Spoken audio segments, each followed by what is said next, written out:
ये बहुत प्राचीन कहानी है। एक ऋषि थे कौशिक, जो भारत में बहुत प्रसिद्ध हुए। जब वे एक युवा सन्यासी थे, तब वे एक दिन रोज की तरह नदी में स्नान करके जंगल के एक वृक्ष के नीचे ध्यान करने के लिए बैठ गए। वे अपना चेहरा थोड़ा ऊपर की तरफ करके ध्यान करने की कोशिश कर रहे थे। उसी पेड़ के ऊपर एक चिड़िया बैठी थी। चिड़िया ने अपनी गंदगी उन युवा सन्यासी के ऊपर गिरा दी।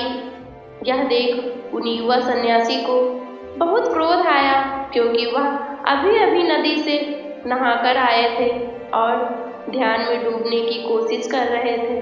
लेकिन इस चिड़िया की वजह से दोबारा नदी में डुबकी लगानी पड़ेगी।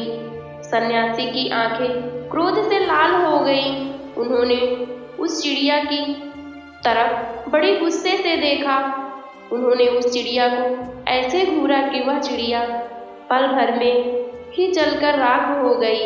यह देखकर उन युवा सन्यासी को आत्मिक शांति मिली।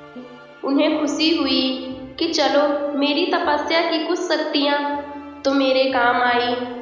उन्होंने दोबारा नदी में स्नान किया और अपनी साधना करने बैठ गए। दोपहर होने के बाद वह भोजन के लिए जंगल के पास वाले गांव में भिक्षा मांगने गए। वह एक घर के बाहर खड़े होकर आवाज लगाई, भिक्षान दे। अंदर से किसी स्त्री की आवाज आई, कृपया थोड़ा इंतजार करो, मैं थोड़ी देर में आ रही हूँ। यह सुनकर युवा सन्यासी को क्रोध आ गया, क्योंकि आज सुबह सुबह मुझे परेशान करने वाली चिड़िया को उन्होंने अपनी नजरों से जलाकर राख कर दिया था। इस घटना ने उन्हें आत्मिक घमंड को हवा दे दी थी। उन्होंने और जोर से चिल्लाकर कहा, भिक्षाम देहि। अंदर से फिर वही स्त्री की आवाज आई, कहा ना, कृपया थोड़ी देर इंतजार करो, मैं आ रही हूँ। यह सुनकर वह युवा सन्यासी और क्रोध से भर गए। उन्होंने और जोर से आवाज लगाई, भिक्षाम देहि। वे लगातार आवाज लगाते रहे। तभी अंदर से महिला भोजन की थाली लिए बाहर आई। युवा सन्यासी ने उस पर चिल्लाते हुए कहा, मैं दैवी शक्तियों से संपन्न हूँ, एक महान सन्यासी हूँ। तुम्हारी हिम्मत कैसे हुई तुम मुझ जैसे सन्यासी से इंतजार करवाओ? कि इस पर उस महिला ने कहा, तुम्हें जल्दी किस बात की है? मैं अपने पति को खाना खिला रही थी। वो दोनों आंखों से अंधे हैं, कुछ देख नहीं सकते, पर तुम तो थोड़ा इंतजार कर सकते हो। युवा सन्यासी गुस्से से महिला को देखा। महिला ने कहा, तुम मुझे ऐसे घूरो मत, मैं कोई चिड़िया नहीं हूँ जो जलकर भस्म हो जाऊंगी। ये सुनकर उन युवा सन्यासी की आंखें फटी की फटी रह गई। उन्होंने पूछा, ये तुम्हें कैसे पता? महिला ने कहा, उससे कोई फर्क नहीं पड़ता, लेकिन तुम मुझे ऐसे घूरो मत। सन्यासी ने सोचा, उस घने जंगल में आसपास तो कोई नहीं था, तो ये इस महिला को कैसे पता चला? उन्होंने पूछा, कृपया आप मुझे बताइए कि ये आपको कैसे पता चला? महिला ने कहा, मैंने कहा ना, उससे कोई फर्क नहीं पड़ता, और आप जिस घमंड से भरे हुए हैं, ऐसी हालत में आपको सेक भी नहीं सकते। सन्यासी हाथ जोड़कर बोले, तो फिर आप मुझे अपना शिष्य बना लीजिए। महिला ने कहा, मैं एक गृहिणी हूँ, मैं किसी को शिष्य नहीं बनाती, लेकिन मैं आपको अपने गुरु का पता जरूर बता सकती हूँ, आप उनके शिष्य बन सकते हैं। महिला ने अपने गुरु का पता बताया। उसे पते के अनुसार वह युवा सन्यासी पास के एक नगर में पहुंच गए। फिर वह और अंदर जाते रहे। फिर थोड़ी देर में वे कसाई की गली में पहुंच गए। उन्होंने देखा मांस के टुकड़े लटके हुए थे। उन्होंने सोचा, शायद मैं गलत पते पर आ गया हूँ, लेकिन पता बिल्कुल सही था। वे ब्राह्मण थे, उनका कसाई की गली में देखा जाना भी पाप था। उन्होंने सोचा, मैं किसी कसाई को अपना गुरु नहीं बना सकता, लेकिन फिर भी वे आगे बढ़े। उन्होंने लोगों से पता पूछा। लोगों ने इशारे में बताया, ये इंसान उस दुकान में रहता है। वे वहां गए। उन्होंने देखा वह एक इंसान था जिसके पूरे शरीर पर खून ही खून लगा था। उसके आसपास मांस के टुकड़े लटके हुए थे। वह बड़े ध्यान से मांस को काटने में लगा था।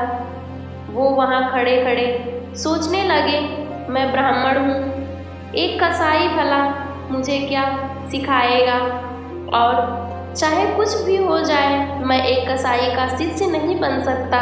वो लौटकर जाने लगे। तभी उस इंसान ने उन्हें उनके नाम से पुकारा। उसने कहा, महात्मा कौशिक, आपको उस स्त्री ने मेरे पास भेजा है ना? यह सुनकर वह युवा सन्यासी वहां खड़े रह गए, क्योंकि उन्होंने अपना नाम किसी को बताया ही नहीं था। अब तक उनका नाम कोई नहीं जानता था। फिर ये इंसान उनका नाम कैसे जानता था? उसने कहा, आप थोड़ी देर इंतजार करिए, मैं अपना काम पूरा कर लूं। वो सन्यासी वहीं खड़े रहे और उन्हें वहां घुटन हो रही थी। उन्होंने कहा, आप मेरे घर चलिए, हम वहीं बैठकर बात करेंगे। वे दोनों घर आ गए। घर आकर उसने उन्हें बैठने को कहा और वह स्नान कर साफ सुथरे कपड़े पहनकर बाहर आ गया।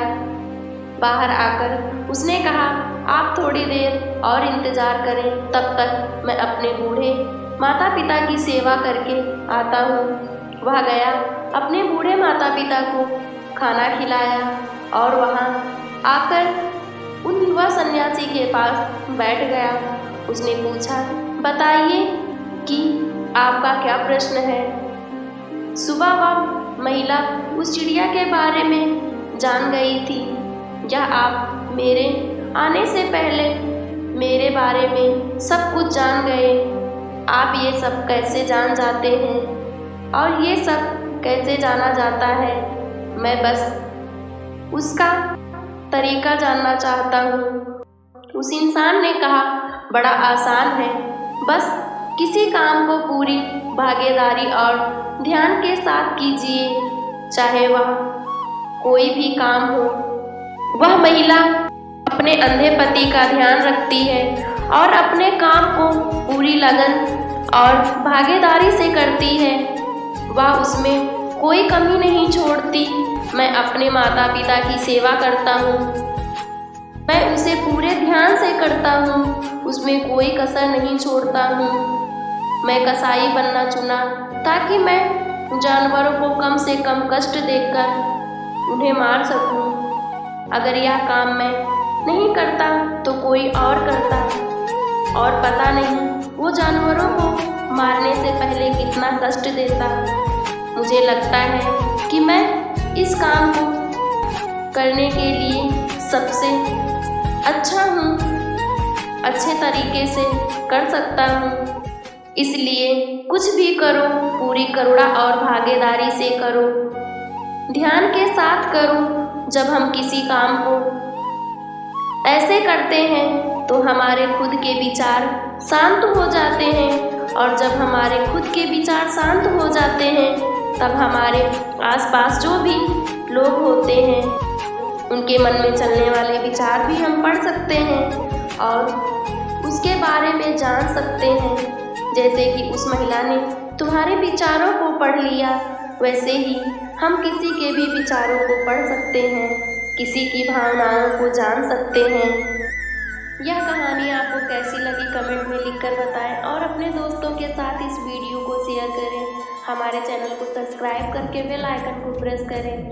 स्वस्थ रहें और मुस्कुराते रहें। मिलते हैं अगले वीडियो के साथ। धन्यवाद।